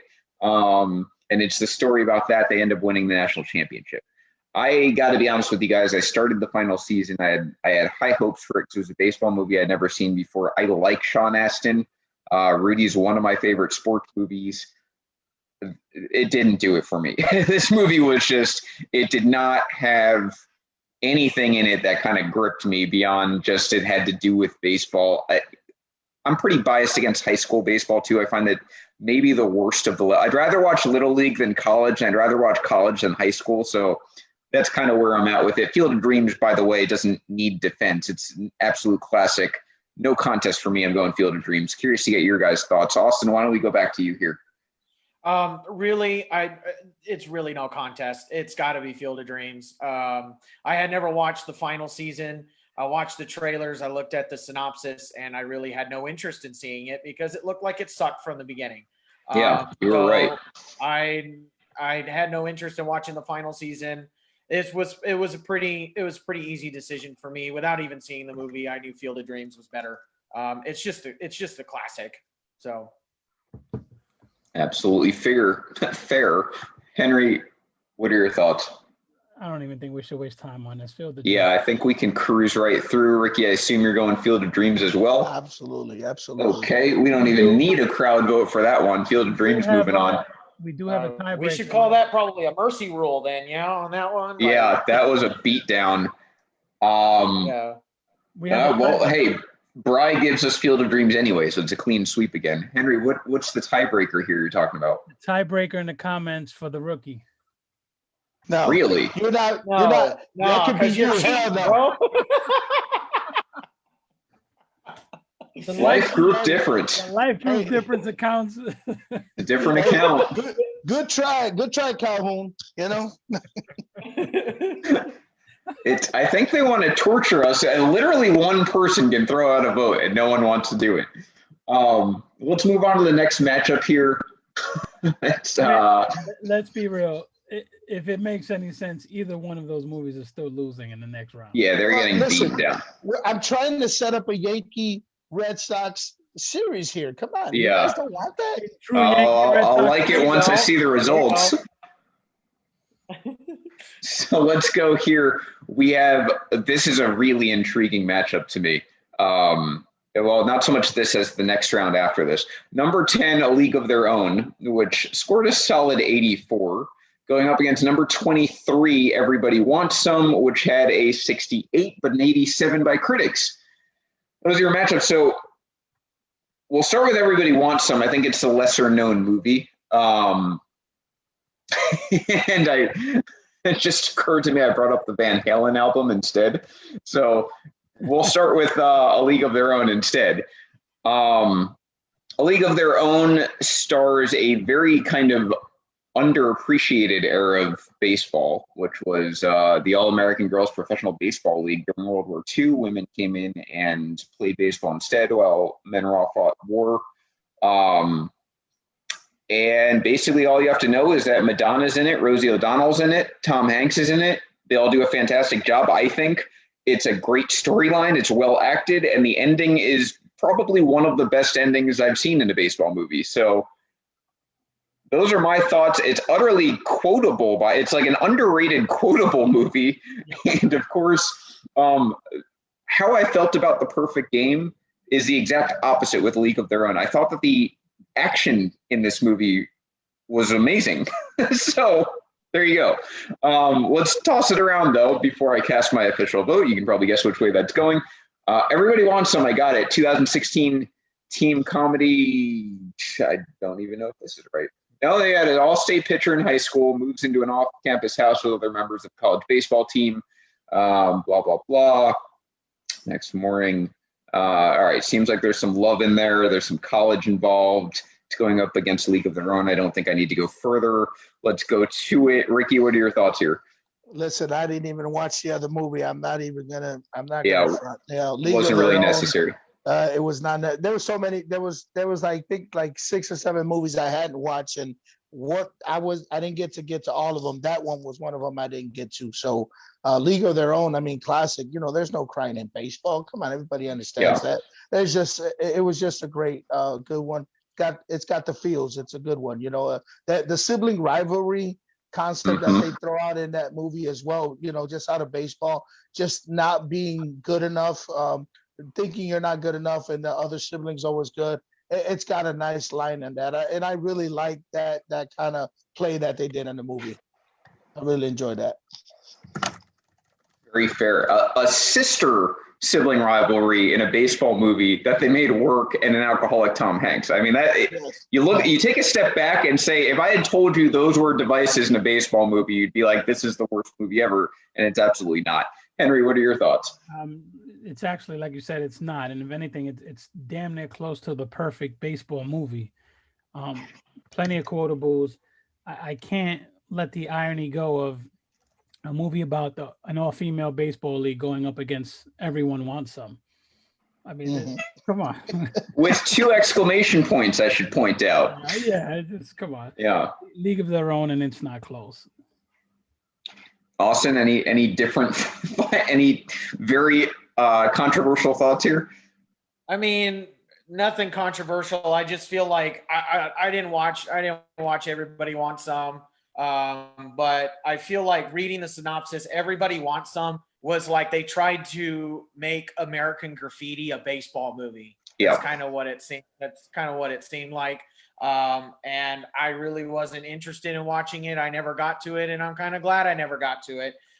League of Their Own is a very rewatchable movie. I watch that movie all the time. I think it is one of the best baseball movies that has come out. Anything or most anything with Tom Hanks in it is really good. I love the relationship between Dottie and Jimmy Dugan. I love the sibling rivalry that they got. I love the story that it tells. I loved everything about that movie. I watch it over and over again. I love it. And League of Their Own, and it ain't even close. Yeah, that's even fair. Rosie O'Donnell was good in that movie. She was great. She was. Madonna's got that and Evita. She's an underrated actress. Clean sweep, A League of Their Own, also in the comment section, gets voted across, so that was pretty easy. Very strong 10 seed, by the way. And now we have a matchup that I'm so curious, especially with Austin here. Pride of the Yankees, number 3, going up against Angels in the Outfield, number 30. Now we'll give you the tail of the tape here. Number 3, Pride of the Yankees, in 89, and by critics a 93. So absolute juggernaut on paper. Going up against 30, Angels in the Outfield, which I was surprised. It was the second most voted in the play-in, so the fans have voted it into this matchup. 30 overall, had a 49, which, again, this is a 90s nostalgia movie. I will say this, though, unlike Rookie of the Year, I thought Angels in the Outfield was actually a well-made movie. It's corny and campy, and it's got its acting problems, obviously, but it actually is a very gripping story to me of a kid who's essentially fatherless, or parentless. He's an orphan, who has these fears. He's a best friend. You've got an interracial thing going on, which again, the 90s, like, this is woke stuff we're talking about. And the white kid loses his dad. So end up being adopted by the California Angels father, Danny Glover, or manager, sorry. And it takes you through the California Angels, who are, again, a dog shit team. You have divine intervention that comes in. Angels literally help the Angels go steamroll through, go on this miraculous winning streak. That's Angels in the Outfield. We're going with the 94 version. It was actually originally made much earlier. Pride of the Yankees is basically about Lou Gehrig, which if you know anything about Lou Gehrig, he's one of the most phenomenal stories to ever exist in baseball. Absolute Hall of Famer, probably the second best first baseman ever, if I had to just think very quickly off the top of my head. And he obviously gets what we now know as Lou Gehrig's disease, cuts his career short, and that is after being one of probably the second healthiest player to ever exist, healthiest at that time. That's why they nicknamed him the Iron Horse. And then he's got one of the most iconic, my actual personal favorite speech of all time, that he gives at Yankee Stadium as he's dying, considering himself the luckiest man on the face of the earth. So tough to mess with that plot. I'm curious what you guys think. And Austin, since this involves the Angels, and I think is the only movie that involves the Angels in this entire bracket, we'll start with you. So Angels in the Outfield, they were to remake it today. It better be Angels on the pitching mound because they need it. But, as an Angels fan, I have a special place for Angels in the Outfield. I love the story. Yes, it is very corny and the graphics are very terrible when it comes to the Angels, but it is also a 90s movie. If it were to go up against The Rookie, I would say it's no chance. It's Angels in the Outfield. I had actually never watched Pride of the Yankees until I watched it last night. I thought it was a very good movie. I loved the acting. I loved the story that it told on Lou Gehrig, not only about his baseball life, but his personal life, his love life, his family life. Mom was a little creepy. I hope Mom wasn't that creepy in real life. But who knows? I really liked Pride of the Yankees. I like Angels in the Outfield. But for this exercise, I had to put my Angels bias to the side, and I thought Pride of the Yankees was a slightly better movie than Angels in the Outfield. I like how you put that, putting it slightly better. You get to keep your Angel street cred, but still make the right decision there. That's nice. That's a nice move. I got to keep my street cred, man. Yeah, you need to be invited back. Henry, what are your thoughts here? Two really good movies. Look, Angels in the Outfield is just done. Some people think it's corny. I think it's a well done movie. You have a child actor who grows up to be actually one of my favorite actors in Joseph Gordon-Levitt. Yeah. This movie's really good. It's relevant now because all the Angels have are outfielders. So yeah. But I'm with Austin with this exercise head to head. I got to go Pride of the Yankees. Ricky, you agree? Love Pride of the Yankees. I had never watched it. I mean, listen, it's enough with the East Coast bias as it is. But I totally fell in love with that movie. I think Lou Gehrig makes his debut in Chicago, out of all places, and he gets another nickname other than just being like the original Iron Man. But we give him the little tumblefoot because he falls on bats, and it's actually his future wife who gives him the nickname. And I thought the play on that, and every time he looked forward to coming to Chicago. But I just thought it was a great movie. And being that my uncle died of ALS, that was something that I also, just thought about throughout the whole time. I know the movie's in black and white, so for those that are online and you probably don't know what that looks like, go ahead and check out that movie. It's an older movie, but it's a great made movie. It was a good watch. One of my favorites in the whole bracket. Yeah, this was an interesting matchup for me because in my never-ending quest to defend first baseman in life, Pride of the Yankees really kind of strikes home with me. It's so funny. Lou Gehrig and Stan Musial until about 2 years ago, I just never really zeroed in on how unbelievably talented they are, or they were. And now that I've been to the Cardinals Hall of Fame, and obviously I've been to the Yankees Hall of Fame, it really puts it into perspective. But Lou Gehrig had an amazing life. You look at it, it was a Hollywood type life if you're putting a story behind it. And he just maybe the best pure RBI guy to ever exist. I think you'd put him in that sort of tier. Angels in the Outfield was my favorite childhood movie. not even just baseball movies. Like I watched it like 1,000 times when I was a kid, so it's always gonna have that sentiment. Again, I kind of come down with Austin and Henry. In terms of integrity of this bracket, I am voting for Pride of the Yankees, but Angels in the Outfield will always have a very soft spot in my heart. I absolutely love that movie. Pride of the Yankees is the better movie, and I've got no problem advancing Lou Gehrig. So that's a clean. Babe Ruth was in Pride of the Yankees. Yeah, which always strikes home with me as well. That's my guy. So so that's moving on. Let's get to our next two movies here. And now we had Angels in the Outfield with Austin. Now we're gonna have 8 Men Out with Ricky, and it's going up against Damn Yankees. So this might be the most fun matchup of the night, just based on value of movie plots here. Damn Yankees, as we established, is actually a musical. This is the movie adaptation of it, based on the 1955 musical comedy, of which a pathetic Washington Senators fan ends up selling his soul just to see them beat the Yankees, because it took actual satanic ritual to beat the Yankees back then. So it's got that going for it. Broadway movie, tie that in. Yankees begin their launch into amazing success based on all different Broadway movies. So that's the tie-in there. 8 Men Out, based on the greatest scandal of all time, the Black Sox scandal of 1919. Shockingly coherent cast. It's got John Cusack. It's got again Charlie Sheen. It's got a young Christopher Lloyd. It's got Merle from Walking Dead. If you ever watched that show, it took me a second to realize he was in it, but he is.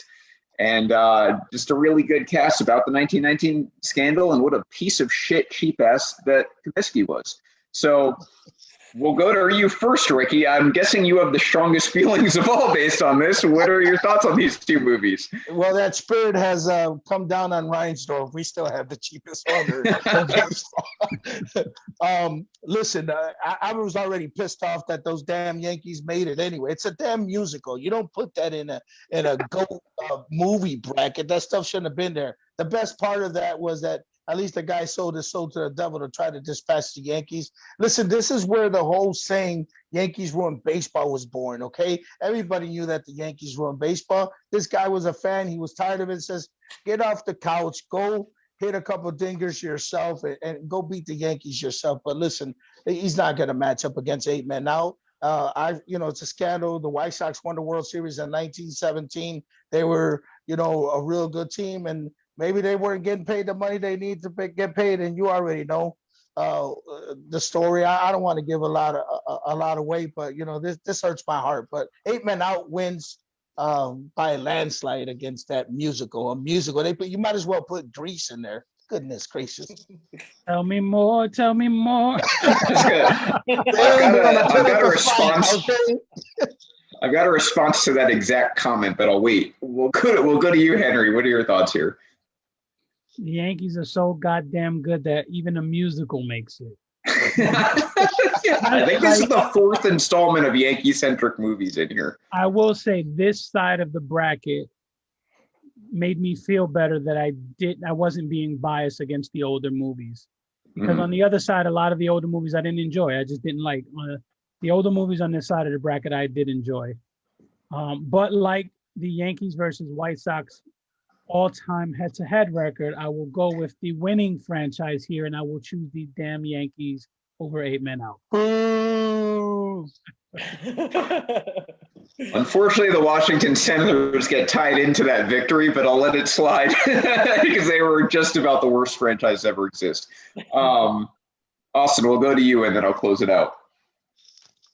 All right. So 8 Men Out. I actually liked the cast of 8 Men Out. I thought it was a pretty good cast. I liked the telling of the story of 8 Men Out, and just purely because Damn Yankees is a musical, and I absolutely despise musicals. I do not like musicals at all. If you're gonna sing, you might as well put it on the friggin' radio. We'll watch Hamilton and come back and tell me that. It takes New York to make a musical great. Okay, so we got a 2-1 vote. Here's my response to Ricky telling me that it might as well have been Grease. Even if it were Grease, I'd still vote for Grease over 8 Men Out. Here's my problem. the Black Sox scandal, intriguing, good plot. Again, I like, dead ball era, 50s era, whatever. I like old school baseball movies like that. It's got a cast that on paper, this should be a great movie. The problem for me is that nobody brought their A game in this movie acting wise. This was a very poorly acted movie. And even beyond that, Shoeless Joe Jackson is a very intriguing, historical character. Guy couldn't read. He's an incredible baseball player. He's involved in this scandal. I mean, obviously, Field of Dreams had him in it. Not that it affects this movie, but the character development on all of these characters was almost non-existent outside of the pitcher. So that was really an issue for me. Is again, this, much like the other movie I was talking about, this takes a great plot and it very poorly executes it. Took me out of it. Which was annoying because I got very excited when I watched this movie because it's got a scandal I like, it's got an era I like, and it had a cast that I was excited about, and none of it hit home for me. Damn Yankees, I'm a musical guy, so I like musicals. Damn Yankees is not among my top 10, 15, and probably 20 of musicals, but I'm still going to vote for it just because it, at least the plot makes me laugh. Other fans are so pathetic in this plot that they had to sell their soul to beat the Yankees. That cracks me up. So that gets my vote. And it looks like in the comment section, it's tied. We have a tie. We've got a 1-1 tie. Bry J at the last second coming to the defense here. We have a 1-1 tie. If anyone, why? We need a tiebreaker. If anyone is watching, again, unfortunately, this has been rigged in favor of Ricky. 8 Men Out is currently the leader in terms of seeding. So if we don't have another vote, 8 Men Out's going to advance. It's the 14 versus the 19. I will say, when you mentioned Shoeless Joe's shortcomings, Manny Ramirez just popped in my head. I don't know why. A guy who could read, was just dumb, did dumb shit. Great ball. Manny Ramirez just totally fair. Totally fair. So we will we'll put that on hold. We're going overtime there. I have a sense that this next matchup is not going to need overtime, but we'll get to it. That is Moneyball versus Trouble with the Curve. So I'm pulling up Trouble with the Curve here. It's gonna do this right now. Let's go tail of the tape here. It's a 6 versus 27. Moneyball is an 86 overall, 94 by critics, which actually is the highest critic score next to Bad News Bears, shockingly enough, at 97. 27 Trouble with the Curve, a 66, not god-awful, but it did make the play-in. We got Trouble with the Curve, 2012, American sports film, Clint Eastwood. A lot of people, automatically love Clint Eastwood movies. Matthew Lillard, who I believe played or was the main character in Lost. John Goodman and Justin Timberlake and Amy Adams. So pretty strong cast. Aging Brave Scout Gus Lobel, given one last assignment to prove his value to the organization, who views him as unable to adapt to changes within the game. It's the story of him discovering Johnny the Flame Flanagan. Or I'm sorry, no, Johnny the Flame Flanagan is Justin Timberlake. So story of basically his agent Trek. Going up against Moneyball. Johnny the Flame. Going up against Moneyball, based on the book by Michael Lewis, which may be the most popular baseball book ever. It was adapted into a movie. The book came out in 2003. It's about the Oakland Athletics. Moneyball from Billy Beane. They would, of course, lose to the Yankees. That's what happens. And it stars Brad Pitt as Billy Beane, my favorite actor of all time. You can tell which way I'm going to go with this, but it takes you through that 2003 season. And how the team was assembled. It's got Jonah Hill, I think, doing his first serious movie and really kind of changing the way we view Jonah Hill before Wolf of Wall Street came out and really changed the way we view Jonah Hill. So this is your matchup. I mean, it's a huge mismatch on paper. For me, I lived through these Oakland A's. Henry, I know you can relate. I lived through these A's-Yankees matchups. The Yankees won every time, despite Oakland having Mulder, Hudson, and Zito, which the one giant flaw in this movie is those guys got almost no coverage whatsoever, and they were the absolute best players on those teams, which really kind of pissed me off. It totally changes the entire narrative of how those teams were assembled. But that aside, look, you got Brad Pitt. He does a great job. It's got a father-daughter connection in this movie, which was appealing. And really, if you've ever read the book Moneyball, that's a fantastic book. This was a good adaptation to it, and it takes you through really what I think is the most relevant aspect of baseball today, and that is the start of the Moneyball era. It's changed over the years what they look at, but the concept of market inefficiency was made famous by Billy Beane, even though Stick Michael and the Yankees had on base percentage way before he ever figured it out. But that aside, this is now what baseball's turned into is the analytics game. And I think that Moneyball kind of put that on the map. Very, very important in terms of baseball history now. It gets my vote solely for that. Trouble with the Curve, fine, but dime a dozen movie for me, even with Clint Eastwood. Let's go to you, Ricky. What are your thoughts? Yeah, Matthew Fox is lost, by the way. Corey coming through again. I'm wrong there. Matthew Lillard wasn't something. I'll figure it out. I was gonna point that out in mine too, but Corey beat me to it. So yeah, thank you, Corey. On point. Listen, Trouble with the Curveball. I mean, Clint Eastwood. He's an awesome actor. He does the movie justice. He's that grumpy old man, like in Gran Torino.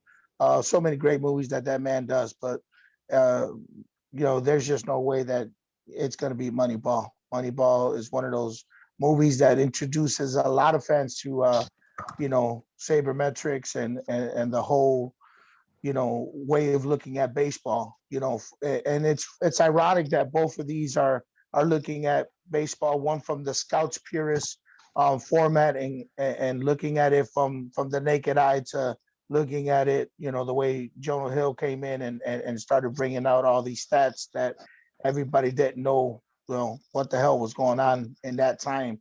And now I think everybody, has a better understanding of it, and we're looking deeper into it. But Moneyball takes the nod for me in this one. Well put, Henry. I mean, it's not close. Moneyball wins here. I have two problems with Moneyball. Always did. Billy Beane looks nothing like Brad Pitt. Yeah, he very generous casting. Yeah, that's one. Number two, my problem with Moneyball is while I loved it and it was a fantastic movie, it was a super over dramatization of the book, which was fantastic because Moneyball was not about winning. Moneyball was about saving money and being cheap fucks. Yeah. Moneyball was about if you have a player who's going to hit 260 and give you this production, and you had the same player who's going to do that, but you can pay him a fraction of the cost. Let's go with this guy. That's what it was about. They made it seem like it was about winning, and they over dramatized their playoff berth, which I found hilarious because they still haven't won shit since. They've never won. They haven't won anything since this thing come out. So I just think that the over dramatization of winning was too much. It was really about saving money, and that's all that was about. But Henry, they're still cheap, but they still produce great players. That's true, but at some point you got to do something with it. Yeah, you're right. They have two of my favorite players on their team, Matt Olson and Matt Chapman. You're wasting them. Mm-hmm. So my problem is that it's not about winning as much as it is about money. Yes, it's called Moneyball. The acting will make you think it's about winning. It's about owners being cheap fucks. Austin, this is a division rival. What are your thoughts here? Well, I agree with Henry. I think it focused too much on winning, and Brad Pitt. He's a great actor, but he doesn't look anything like Billy Beane. But I liked Brad Pitt. He was very good. I liked Jonah Hill. He was very good in that movie. And you know what? I think this was closer for me than most other people because I like Trouble with the Curve too. I like Clint Eastwood movies. I think Justin Timberlake is a very good actor. I like Amy Adams. But when it comes down to it, for me, it's originality. Moneyball is based off of a book, but it's more of it's an introductory concept, especially when the movie came out. Trouble with the Curve is another Clint Eastwood movie where he's a grouchy old man and doesn't like anybody until the very end. So I mean, I like them both, but for me, it's got to be Moneyball over Trouble with the Curve. Yeah, here's the main thing for me with Moneyball. And this is why I also love the movie The Big Short so much. It takes a very, very boring topic, if you're not a baseball fan, and makes it entertaining. If you can do that, you've already won half the battle. The Big Short takes financial terms and makes it something you can understand because that's Margot Robbie in a bathtub. So Moneyball's the baseball version of that. And yeah, I mean, there's not much else to add here. It does have the way it tells the story. There's definite flaws involved. I think that's going to hurt it later in the tournament. But for a first round, 6 versus 27, I don't think it's a contest. And it's not a contest. It's a clean sweep. Moneyball advances. And that brings us to our final matchup of the night. Number 11, Bull Durham against number 22, Bingo Long. Now here again, the stats, Bull Durham, solid 82. Bingo Long, a 68, but an 88 by critics, for what it's worth. We get to the plots here. Bull Durham, I think most of us probably are familiar with. I think it's unique because it's basically a minor leaguer's entire career. It's usually like minor leagues is a segment of a movie, not the entire movie, but in this case, it is the story of Nuke and his career there. So Bingo Long, a movie I'd admittedly never heard of before. It is a comedy, I think. But anyway, tired of being treated like a slave by team owner Salison Potter, charismatic star pitcher Bingo Long steals a bunch of Negro League players away from their teams, including Leon Carter, played by James Earl Jones again, and Charlie Snow, Richard Pryor, a player forever scheming to break into the segregated Major League Baseball in the 1930s by masquerading as first a Cuban and then a Native American. So very unique plot there. I find this, again, fascinating because Kevin Costner is in like his 100th movie in this bracket, and James Earl Jones is also in his 100th movie of this bracket. This time they're facing off against each other. They would come together, obviously, in Field of Dreams. So let's kick it off. Austin, we'll go back to you. Bull Durham versus Bingo Long. What are your thoughts? Bull Durham, again, I think it's a very definitely a more well-known baseball movie and is definitely a well-liked baseball movie. Bingo Long, same as you. I never heard of Bingo Long. I watched Bingo Long for this exercise.